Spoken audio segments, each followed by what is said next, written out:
دوسری خوشخبری یہ ہے ثم تکون خلافۃ علی منہاج النبوہ، پھر ایک دور آئے گا خلافت علی منہاج النبوہ کا. یہ محمد رسول اللہ کی نوید ہے. وہو صادق المصدوق، وہ سچے ہیں، ان کی صداقت پر خود اللہ گواہ ہے. لہذا وہ دور آتا رہے گا، اس میں کسی بھی بندے مومن کے لیے کسی شک و شبے کی کوئی گنجائش نہیں. اگلی حدیث سنیے. اب جب یہ دور آئے گا تو عالمی ہوگا، نیو ورلڈ آرڈر نہیں ہوگا، جسٹ ورلڈ آرڈر ہوگا. یہ نیو ورلڈ آرڈر NWO، حقیقت میں نیو ورلڈ آرڈر ہے JWO، لیکن اسی کو بدلنا ہے جسٹ ورلڈ آرڈر آف اسلام، اور وہ گلوبل ہوگا. دو حدیثوں کا تذکرہ کر دوں. حضرت ثوبان حضور کے ایک آزاد شدہ غلام تھے. وہ روایت کرتے ہیں، مسلم شریف کی روایت ہے، یہ صحیح ہے. میں فرماتے ہیں کہ حضور نے ارشاد فرمایا ان اللہ زوالی الارض فرأيت مشارقها ومغاربها وإن أمتي سيبلغ ملكها ما زويلي منها. رواه مسلم رحمہ اللہ. حضور فرماتے ہیں اللہ تعالیٰ نے میرے لیے پوری زمین کو لپیٹ دیا، یہاں تک کہ میں نے اس کے سارے مشرق دیکھ لیے، سارے مغرب دیکھ لیے. اور سن لو مجھ سے، ٹیک اٹ فرام می، میری امت کی حکومت ان تمام علاقوں پر قائم ہو کر رہے گی جو مجھے زمین کو لپیٹ کر اور سکیڑ کر دکھا دیے. گلوبل ہوگی کہ نہیں؟ دوسری حدیث سنیے، یہ پھر مسند احمد بن حنبل کی ہے. حضرت مقداد بن اسود رضی اللہ تعالی عنہ فرماتے ہیں حضور نے فرمایا لا يبقى على ظهر الارض بيت وبر ولا مدر الا ادخله الله كلمة الاسلام بعز عزيز وذل ذليل اما يعزهم الله فيجعلهم من اهلها او يذلهم فيدونون لها. یہ ہے حدیث مسند احمد بن حنبل کی. اور حضرت مقداد فرماتے پھر میں نے کہا اچھا تب تو ہو جائے گی وہی بات وَيَكُونَ الدِّينُ كُلُّهُ لِلَّهِ، دین کل کا کل اللہ کے لیے ہو جائے گا. حدیث کا ترجمہ یہ ہے کہ حضور نے فرمایا روئے زمین پر نہ کوئی اینٹ گارے کا بنا ہوا گھر رہے گا، نہ کوئی اونٹ کے بالوں کے بنے ہوئے کمبلوں کا خیمہ رہے گا جس میں اللہ تعالیٰ کلمہ اسلام کو داخل نہ کر دے. لیکن یہ داخلہ دو طریقے سے ہوگا، بِعِزِّ عَزِيزٍ وَذُلِّ ذَلِيلٍ، یا صاحب عزت کے اعزاز کے ساتھ یا کسی مغلوب کی مغلوبیت کے ساتھ. یعنی یا تو اللہ تعالیٰ ان کا اعزاز فرمائے گا اور وہ کلمہ اسلام کے خود قائل ہو جائیں گے. جب گھر والا خیمے والا اسلام لے آئے گا تو اسلام اس کے گھر میں داخل ہوگا، اس کو بھی عزت نصیب ہوگی. وَلِلَّهِ الْعِزَّةُ وَلِرَسُولِهِ وَلِلْمُؤْمِنِينَ، عزت تو حق ہے اللہ کا، اس کے رسول کا اور اہل ایمان کا. اور اگر وہ اسلام قبول نہیں کرے گا تو یؤتُ الْجِزْیَۃَ عَنْ یَدٍ وَهُمْ صَاغِرُونَ، چھوٹے ہو کر رہنا پڑے گا، جزیہ دینا ہوگا، اسلام کی بالادستی قبول کرنی ہوگی. بتائیے اس کے بعد بھی کوئی شک ہے؟ یہ ہے آسمانی نقشہ. یہ اللہ فرما رہے ہیں وَاللَّهُ مُتِمُّ نُورِهِ وَيَأْبَى اللَّهُ إِلَّا أَن يُتِمَّ نُورَهُ لِيُظْهِرَهُ عَلَى الدِّينِ كُلِّهِ وَلَوْ كَرِهَ الْمُشْرِكُونَ. یہ اللہ کا فیصلہ ہے. ادھر یریدون لیطفئوا ہے، یہ زمینی نقشہ ہے. اب شکل کیا ہے؟ اب میں آپ سے عرض کر دوں کہ ان دونوں کے مابین جو خلا نظر آ رہا ہے، کوئی شخص یقین کے ساتھ نہیں کہہ سکتا کہ اب حالات کا کیا رخ ہوگا. اس لیے کہ ظاہر بات ہے قرآن مجید میں مستقبل کے بارے میں خود حضور سے کہوایا گیا وَإِنْ أَدْرِي أَقَرِيبٌ أَمْ بَعِيدٌ مَا تُوعَدُونَ. لوگوں مجھے معلوم نہیں ہے کہ جس بات کی تمہیں خبر دی جا رہی ہے وہ قریب آ چکا ہے یا دور ہے. وَإِنْ أَدْرِي لَعَلَّهُ فِتْنَةٌ لَكُمْ وَمَتَاعٌ إِلَىٰ حِينٍ. اور میں نہیں جانتا، ہو سکتا ہے اللہ کچھ اور مہلت دے دے تمہیں اور کچھ اور آزمائش جو ہے اس کے لیے تمہارے لیے کوئی اور مہلت عطا فرما دے، ہو سکتا ہے. تو میں بھی کسی دعوے سے نہیں کہہ رہا، لیکن دو امکانات ہیں.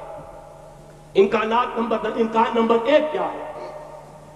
ابھی عالم اسلام کا ایک سالڈ بلاک ہے جو یہودی ورلڈ آرڈر کی نگاہوں میں کھٹک رہا ہے.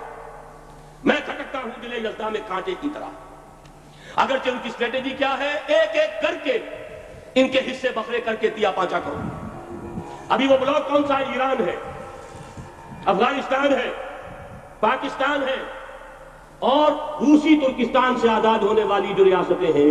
یہ ایک سالڈ بلاک. یہ عجمی مسلمان عربی نہیں، عربی گئے، یہ نوٹ کر لیجیے. اس لیے کہ عربوں کو اللہ نے فضیلت دی تھی، محمد ان میں سے تھے صلی اللہ علیہ وسلم، یہ رتبہ بلند ملا جن کو مل گیا.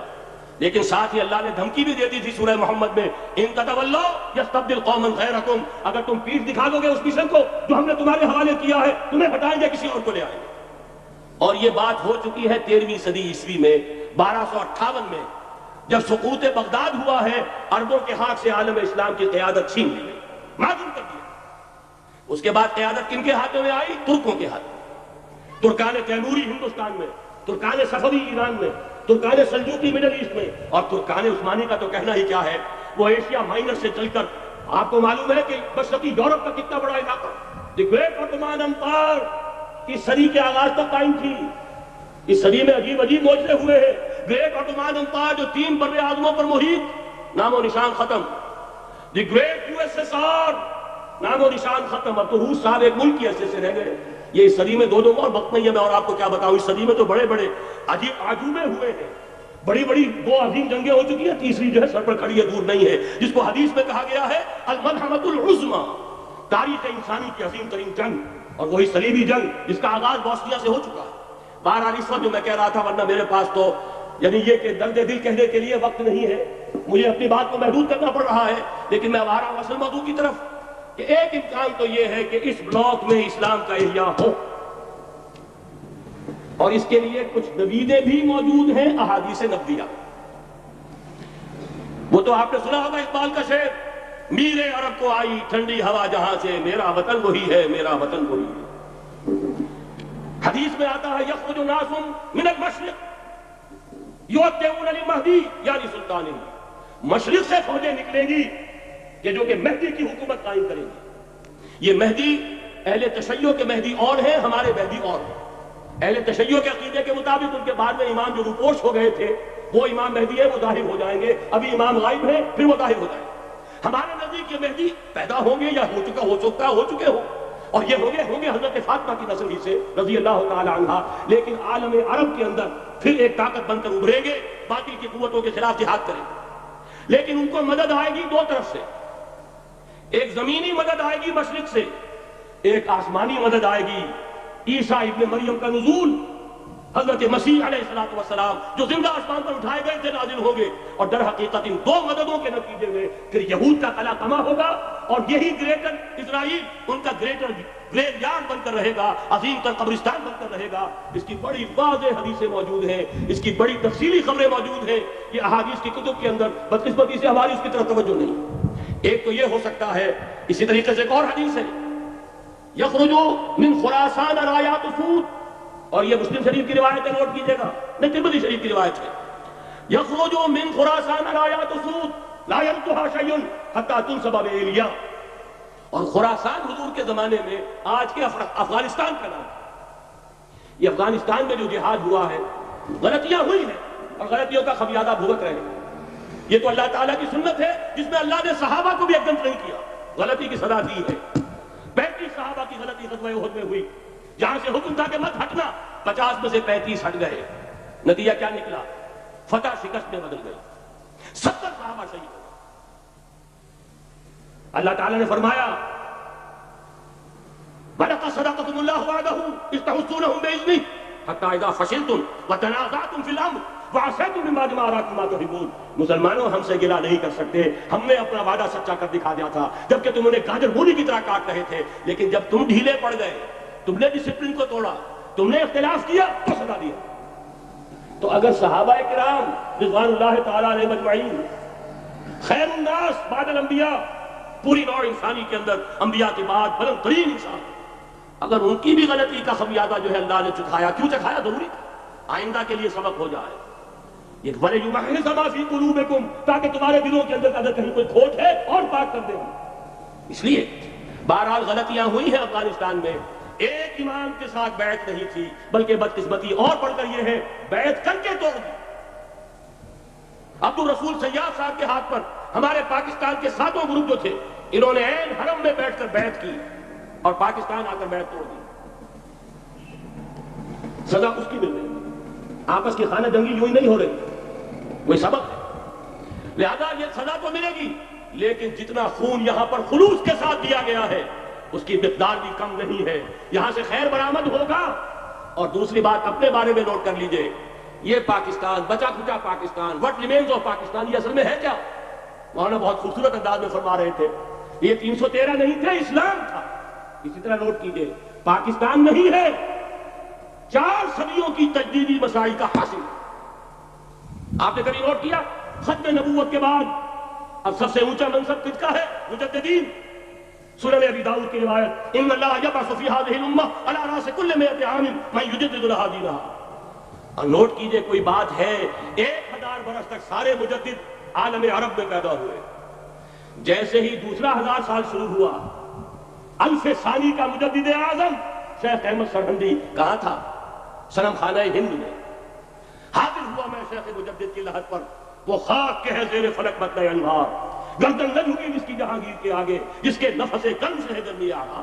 وہ پھر 12ویں صدی کا مجدد اعظم امام الہند شاہ ولی اللہ دہلوی، 13ویں صدی کا مجدد اعظم سید احمد بریلوی، اس کے خون کا امین اور اس کے ساتھ کے شہداء کے خون کا امین، ان کے جسموں کا امین، آپ کا خطہ ہزارہ، آپ کا خطہ سوات، اس میں ان کی جانیں ہیں جو دی گئی ہیں۔ اور وہ نہایت میں آپ سے عرض کر دوں، دور صحابہ کے بعد اتنا خالص اسلامی جہاد پوری مسلمان تاریخ میں نہیں ملے گا جتنا وہ تحریک شہید ہے۔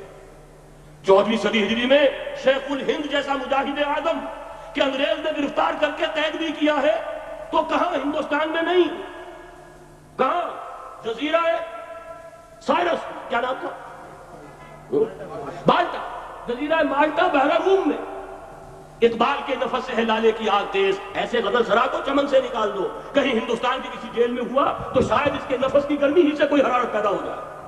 اور اسی صدی میں 14ویں صدی ہجری میں اقبال جیسا مفکر، اسی 14ویں صدی ہجری میں مودودی جیسا مصنف، اسی 14ویں صدی ہجری میں مولانا الیاس جیسا مبلغ رحمہم اللہ، عظیم شخصیتیں آج پورے عالم اسلام میں آپ کو تبلیغی دوست ملیں گے۔ یہ کہاں سے شروع ہوئی تحریک؟ دہلی کی ایک چھوٹی سی مسجد سے، وہ مسجد بنگلے والی اب تو بڑی عالیشان ہو گئی ہے، جب وہاں شروع ہوا تھا کام بڑی چھوٹی سی مسجد۔ یہ سارے کام یہاں کیوں ہوئے؟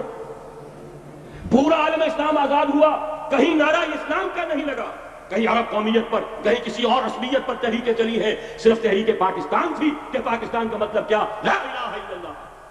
کوئی سبب ہے کہ یہاں قرارداد مقاصد پاس ہوئی، حاکمیت اللہ کی ہے، کہ اکبر نام لیتا ہے خدا کا اس زمانے میں۔ یہ سارا ماضی سامنے رکھیے اور حضور کی دی ہوئی پیشن گوئیوں کا مستقبل سامنے رکھیے، ان دونوں سے ثابت ہوتا ہے اس خطے ارضی سے کچھ ہونا ہے۔ اگرچہ بھٹکے ہوئے ہیں لیکن کبھی بھولی ہوئی منزل بھی یاد آتی ہے راہی کو، اور بھٹکے ہوئے آہو کو پھر سوئے حرم لے چل، اس کی ضرورت ہے مسلمان کو پھر اس کا مقصد یاد دلایا جائے۔ پاکستان اس لیے نہیں بنایا گیا تھا کہ ہمارے ہاں ٹاٹے اور بگلے نہیں تھے تو ہمارے پاس اس کے بھی باپ وجود میں آ جائے، اس لیے تو نہیں بنایا گیا تھا۔ پاکستان اس لیے نہیں بنایا گیا تھا کہ جاگیرداروں کی جاگیرداریاں محفوظ ہو جائیں، پاکستان اس لیے تو نہیں بنایا گیا تھا۔ اور یہ کہ نمازیں اور مسجدیں تعمیر ہو جائیں، مسجدیں تو امریکہ میں تعمیر ہو رہی ہیں عالی شان سے عالی شان، اس لیے پاکستان نہیں بنا تھا۔ آج بھی مسلمان، میں معذرت سے عرض کر رہا ہوں مولانا سے، آج بھی بھارتی مسلمان کی ایوریج نمازی ہونے کے اعتبار سے پاکستانی مسلمان سے کہیں بہتر۔ آج بھی برقع نظر آ جائے گا تو ہندوستان میں نظر آ جائے گا۔ میں نے اپنی آنکھوں سے دیکھا چند سال پہلے جب مکہ مسجد حیدرآباد دکن میں 3 دن مسلسل میری تقریریں ہوئی ہے، 10,000 مرد اور 5,000 خواتین، اور ان میں سے کوئی بغیر برقعے کے نہیں تھے۔ ایک سیلاب نظر آ رہا تھا برقعوں کا کہ جب جلسہ ختم ہوا ہے رات کے 12 بجے 3 دن تک متواتر۔ یہاں کہاں نظر آئے گا برقع آپ کو؟ یہاں تو جس کے پاس 2 پیسے ہو گئے اس نے سب سے پہلے برقع اتار کے پھینک دیا۔ معلوم اچھی طرح سمجھ لیجئے یہ چیزیں تو وہاں زیادہ ہیں یہاں کی نسبت۔ اصل ضرورت تھی کہ یہاں اس نظام کو قائم کیا جائے، وہ نظام عدل اجتماعی، وہ جس میں حریت ہو، جس میں عام آدمی بھی خلیفہ وقت کو ٹوک سکے۔ یہ کرتا کیسے بن گیا؟ ایک خاتون بھی کھڑی ہو کر دامن پکڑ لے، عمر تمہیں کیا حق ہے کہ ہمارے محل کے اوپر پابندی لگا رہے ہو؟ جبکہ اللہ نے نہیں لگائی۔ اللہ قرآن میں قنطارہ کا لفظ استعمال کر رہا ہے، ڈھیروں سونا دے دے کوئی شخص اپنی بیوی کو محل کے اندر، طلاق دیتے وقت اس میں سے کچھ نہیں لے سکتا، آپ کون ہوتے ہیں ہمارے حق کے اوپر پابندی لگانے والے؟ اور عمر نے کہا، آج ایک بڑھیا نے اب عمر کو دین سکھایا، آرڈیننس واپس۔ حضرت سعد بن ابی وقاص رضی اللہ تعالی عنہ جو فاتح ایران تھے، وہ گورنر ایسے نہیں بن رہے تھے ریوڑیاں بٹی ہو اور گورنری مل گئی ہو، وہ تو خود فاتح تھے ایران کے، اس لیے گورنر تھے۔ صرف ایک پرچہ پہنچا ہے بارگاہ خلافت میں، حضرت عمر فاروق کے پاس انفارمیشن آئی، سعد نے اپنے گھر کے باہر ڈیوڑی بنا لی ہے اور ایک دربان کھڑا کر دیا، حضرت بلال کو بھیجا ہے رقعہ دے کر، اور یہ حکم تھا کہ بلال پہلے تو جاتے ہی ڈیوڑی میں آگ لگا دینا، پھر یہ رقعہ دینا میرا۔ اور رقعے میں لکھا ہوا تھا، ہے سعد لوگوں کو ان کی ماں نے آزاد کرنا تھا، تم نے انہیں اپنا غلام کب سے بنا لیا؟ یہ دربان کھڑے کر دیا اپنے آگے۔ وہ حریت، وہ مساوات کہ جا رہا ہو خلیفہ وقت اور چارج لینے جا رہا ہے بیت المقدس کا، کوئی ذاتی علاج کے لیے نہیں جا رہا، سیر و سیاحت کے لیے نہیں جا رہا، چارج لینے کے لیے بالکل سرکاری وزٹ ہے، آفیشل وزٹ ہے، اسٹیٹ وزٹ ہے۔ اور حال کیا ہے؟ 700 میل کا فاصلہ طے کرنا اور ایک اونٹنی، کوئی انٹوریل نہیں، کوئی خدم و حشم نہیں، کوئی جمبو جٹ بھرے ہوئے نہیں، کچھ نہیں، ایک اونٹنی ایک خادم۔ اس ایک اونٹنی پر چونکہ راستے کا راشن بھی ہے لہذا دو آدمی نہیں بیٹھ سکتے، ایک بیٹھ سکتا، ایک منزل خلیفہ وقت بیٹھا ہوا ہے اوپر اور خادم نکیل پکڑ کر چل رہا ہے، اگلی منزل خادم اوپر بیٹھا ہے اور خلیفہ وقت عمر بن الخطاب رضی اللہ تعالی عنہ اور وہ آگے آگے نکیل پکڑ کر چل رہا ہے۔ یہ نظام چاہیے آج نوع انسانی کو۔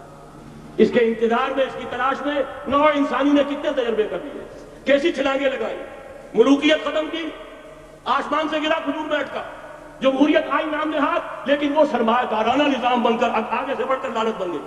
پہلے جاگیردار مسلط تھا، اب سرمایہ دار کارخانے دار مسلط ہو گیا۔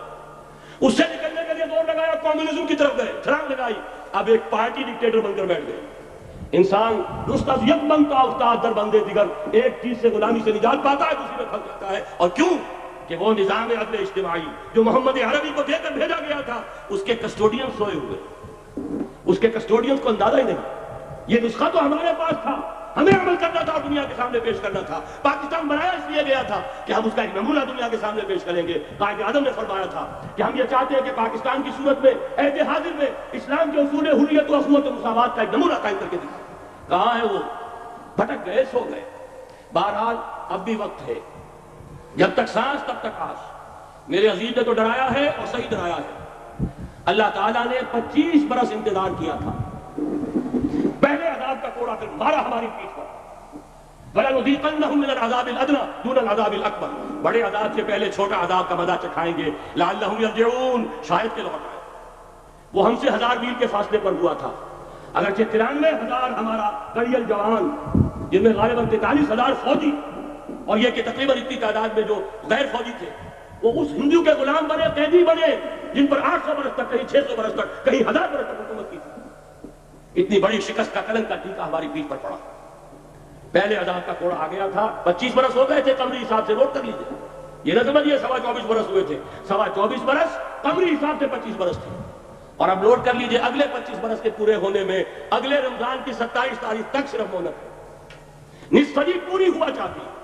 کوئی عجب نہیں اس عذاب الادنیٰ سے بعد ہم جاگے نہیں، ہوش میں نہیں آئے، کوئی عجب نہیں کہ بڑے عذاب کا کوڑا ہماری پیٹھوں پر برس گیا۔ لیکن مجھے یہ یقین ہے، نوٹ کر لیجیے، اگر یہ دوسرا امکان ہو گیا، خدا نہ خواستہ اللہ کے عذاب کا کوڑا ہماری پیٹھ پر برسا، مجھے یقین ہے اللہ ہندوؤں کو مسلمان بننے کی توفیق دے گا، لیکن اسلام کا بول بالا اسی خطے سے۔ تاریخ میں یہ ہو چکا ہے آیا فتنہ تاتار کے افسانے سے، پاسباں مل گئے کعبے کو صنم خانے سے۔ تاتاریوں کے ہاتھوں کروڑوں مسلمان قتل ہوئے، لیکن اسلام نے تاتاریوں کو فتح کر لیا، اور پھر اسلام کا مسلمانوں کا دوسرا دور عروج انہی تاتاریوں کی مختلف شاخوں کے تحت ہوا۔ وہ تاتاری ہی تو تھے، وہ سارے ہورس، ٹرکش ہورس، ترکان تیموری، ترکان صفوی، ترکان سلجوقی، ترکان عثمانی، وہی تو سٹاک تو وہی ہے آیا فتنہ تاتار کے افسانے سے، پاسباں مل گئے کعبے کو صنم خانے سے، اس لیے کہ حضور نے فرمایا مشرق سے ہوگا، جہاں سے فوجیں چلیں گی، تو کوئی عجب نہیں۔ بہرحال یہ دو امکانات ہیں، لیکن اس کا فیصلہ تیرے ہاتھوں میں ہے، دل یا بدن، سیدھی سیدھی بات۔ اگر تو اب بھی ہم ٹھیک ہو جائے، جاگ جائے، ہوش میں آ جائے، قوم یونس کی طرح توبہ کر لے، تو بغیر عذاب کے کوڑے کے رحمت خداوندی ہم پر سایہ کرے گی۔ اگر ہم نہ جاگے تو وہ عذاب کا کوڑا آئے گا۔ یہ نہیں میں کہہ سکتا ان ادریہ قریب بعید ما توعدون، یہ میں نہیں کہہ سکتا، یقین کے ساتھ جانتا ہوں کہ آئے گا، لیکن یہ کہ اس کے بعد بھی یہی سے بول بالا ہوگا۔ اگر ہمارے ذریعے نہیں تو ان کے ذریعے سے جو ہمیں شکست دے کر پھر اسلام قبول کر لیں گے، لیکن کیوں نہ پہلے ہی راستے پر چلنے کی کوشش کریں۔